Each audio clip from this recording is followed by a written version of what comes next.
Good morning, Cotton Branch family. Hope you're having a great weekend. We are. We're having a fantastic weekend. Even with the heat, it's still a great day. I wanted to give you guys a few updates on where we are, and also show you a few things that we've been doing and maybe you don't know about. So the first thing is, today is the auction for the animals. Saturday auction, sorry, lost my train of thought there. Auction for the animals. And so basically what we do is every Saturday, or mostly every Saturday, we have an auction, and it's in our Facebook group. And I went ahead and posted the link in the description there. And you can actually go ahead and look and see what we have available and bid. And so we have a ton of stuff that we're posting today, and so definitely check it out. Super easy. I mean, literally you just comment with your bid amount, and I've already been looking at some of the stuff this morning. A lot of people have already jumped on, so definitely jump in. It's a very fun time we have every weekend with everybody. So but yeah, so the next thing is, some of you may not know this, but we do have a podcast. It's called The Branch, and we have about, I think, 4 episodes so far. And what we typically do is we talk about different things, whether that be animal welfare or things with pigs and miniature pigs and things like that. But lately we've been talking about, we call it the big myth, the myth that's has been going around for decades, about how these pigs that you see on the internet, they're piglets, little small itty bitty tiny pigs. And people are like, oh, those are micro pigs. Those are these small, super small pigs that stay small. It's a myth. It is a huge myth. And back 3 years ago, we did a series called The Big Myth. And we talked with a whole bunch of people. And we've been talking about that recently on the podcast too. So I provided the link in the description if you wanted to check out some of the episodes. We have our last episode for that particular series about the miniature potbelly pig problem here in America and around the world, in mostly Western nations. So I want to show you guys a video that we did from that series back 3 years ago with Richard Hoyle of the Pig Preserve. Now, some of you know the Pig Preserve. They are amazing. Richard and Afton are incredible people, and I highly recommend checking them out. I believe it's thepigpreserve.org, if I'm not mistaken. I will make sure I post that when we're on the video here. But they're great, great people. They have a unique way of doing a sanctuary, and they kind of let pigs be, and they have a really great piece of property for that.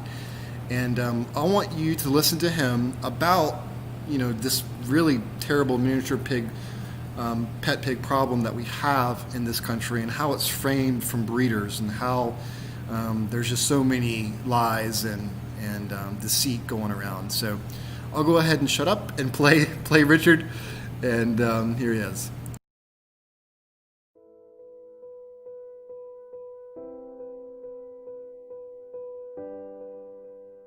The Pig Preserve is the culmination of about 27 years of rescuing and caring for pigs. Began as a sanctuary in Virginia on an acre and a half many, many years ago. It evolved into a 17-acre sanctuary in Virginia that ran for about 12 or 13 years, and for the last 11 years, the Pig Preserve has been a 100-acre sanctuary in the mountains of Tennessee that we now operate. I probably get around 20 calls, 20 contacts a week taking miniature pigs that were originally purchased or adopted as teacup or micro pigs. The top reason given by the people who want to rehome their pig is the pig grew larger than the breeder or the previous owners guaranteed that it would grow. Many of them are received with guarantees from the purchase point that pig will not get more than 20, 25, 30 pounds, and generally when I get contacted, the pig's in the 40 to 50 pound range and still growing. A large number of the pigs that we take in are overweight, and that used to be the primary problem. Recently, more and more, though, we've seen underweight pigs coming in because apparently the breeders are telling the new owners that in order to keep the pigs small, they must feed them some extremely tiny amount of feed every day, and often a very inappropriate feed for a pig, I might add.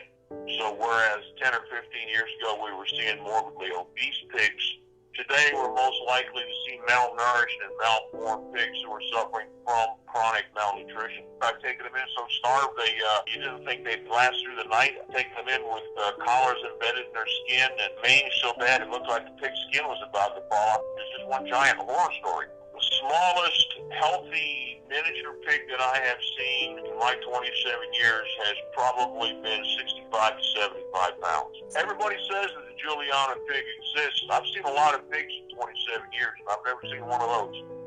Addressing the pigs and dogs situation first, breeders often tell prospective buyers that their pigs will peacefully coexist with their dogs and, of course, with their children.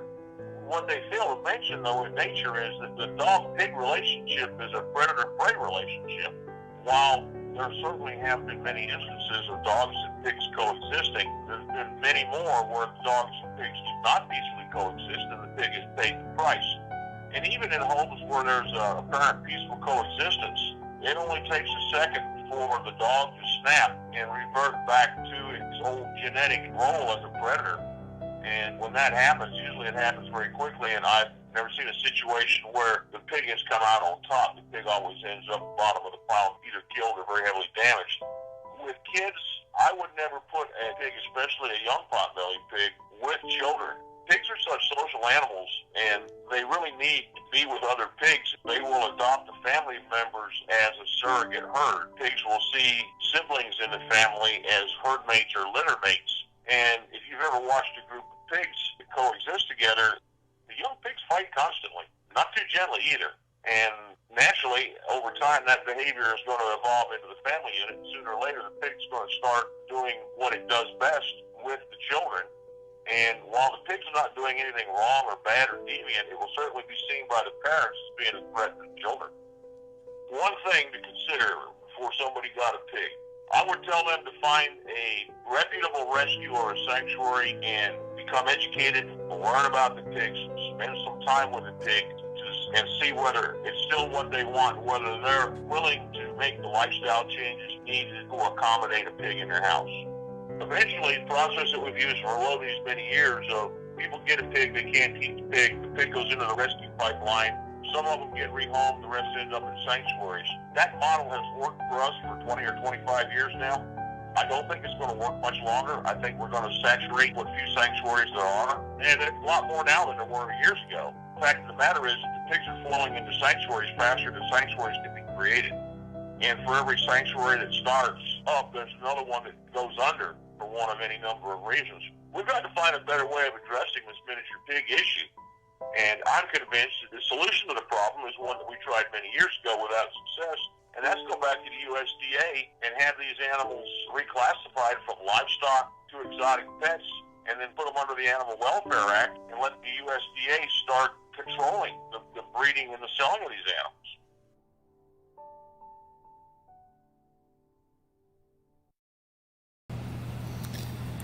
All right, everyone. Hope that was informative. Richard is such an amazing leader in the sanctuary world, in the movement. And again, I highly recommend you guys definitely check out the Pig Preserve. They're just doing such amazing work. And we've had the pleasure of talking on the phone, meeting, and kind of going over different ideas about pig behavior and vet care and things like that. So they're just great people.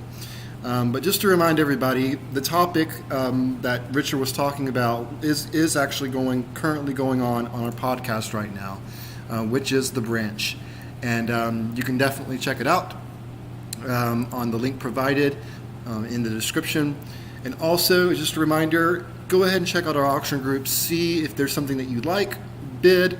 All of the proceeds go straight into our residents here at Cotton Branch Farm Sanctuary. And we hope you have a great and wonderful weekend. And we'll talk to you soon. All right? Bye, y'all. you.